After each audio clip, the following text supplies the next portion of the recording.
We start with breaking news from Southeast Asia, where fresh clashes have erupted along the disputed border between Thailand and Cambodia, with each side accusing the other of starting the fighting. Thailand's army says it launched airstrikes after Cambodian artillery killed a Thai soldier and injured several others. Cambodia blames Thailand for firing at its troops first and says several civilians have been killed in the clashes. Both sides are evacuating civilians from border regions. The flare-up is the latest breach of a ceasefire brokered this year that ended days of violent clashes over the disputed territory. Let's go straight to our Asia-Pacific Bureau Chief, Georg Matthes, for more. Welcome, Georg. So everyone is asking the same question. Why has this fighting started again? Well, first of all, Phil, I think we need to emphasize and stress that this is an age-old conflict and that in recent months and weeks we have seen again a build-up, or ever since that peace agreement was signed in the presence of Donald Trump, we have seen a build-up of aggressions, of incidents. Several Thai soldiers have stepped on landmines where Thailand blames Cambodia for planting these landmines. On the other hand, if you look at Cambodia, they have a big issue with the borderline that Thailand, in their view, has moved. The rhetoric in Cambodian official papers is now regarding Thailand as the invader, as they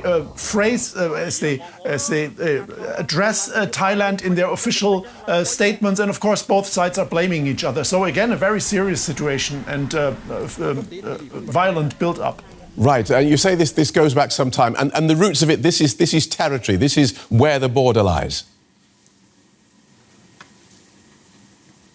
That's exactly. So we're looking at an 800-kilometer border that stretches from the north of Cambodia and Thailand right down until the sea, the Gulf of Thailand.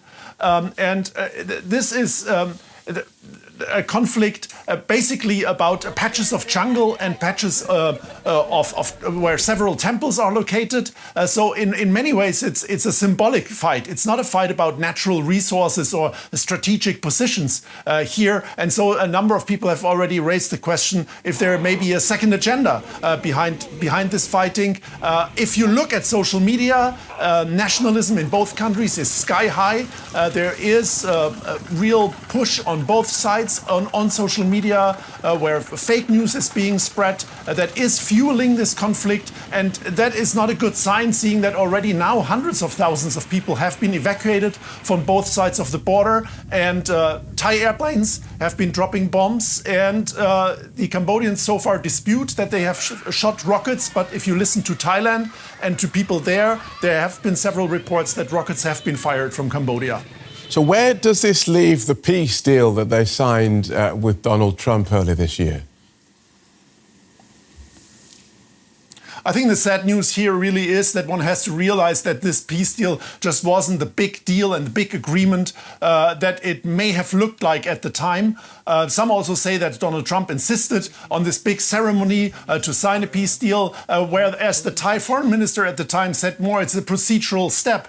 And I think that was a more accurate description for this peace deal, which basically was a ceasefire agreement that agreed on the withdrawal of heavy weapons from the border, but that didn't address a number of key issues, like the exact borderline wasn't part of the agreement, where in some disputed villages the border is not cleared. Also, the captured Cambodian soldiers that are in Thailand were not addressed in the deal. So key facts of this conflict were not part of the deal, and that is what we're seeing now, that those tensions have flared up again and escalated into violence. And so briefly, Georg, do we expect that escalation to continue?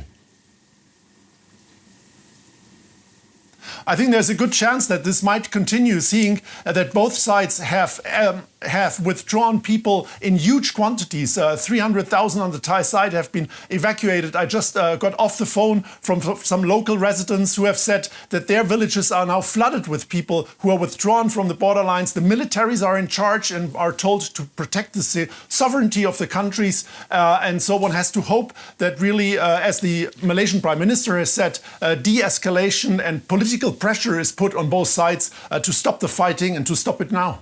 Thanks, Georg. DW's Asia Pacific Bureau Chief is Georg Matthes.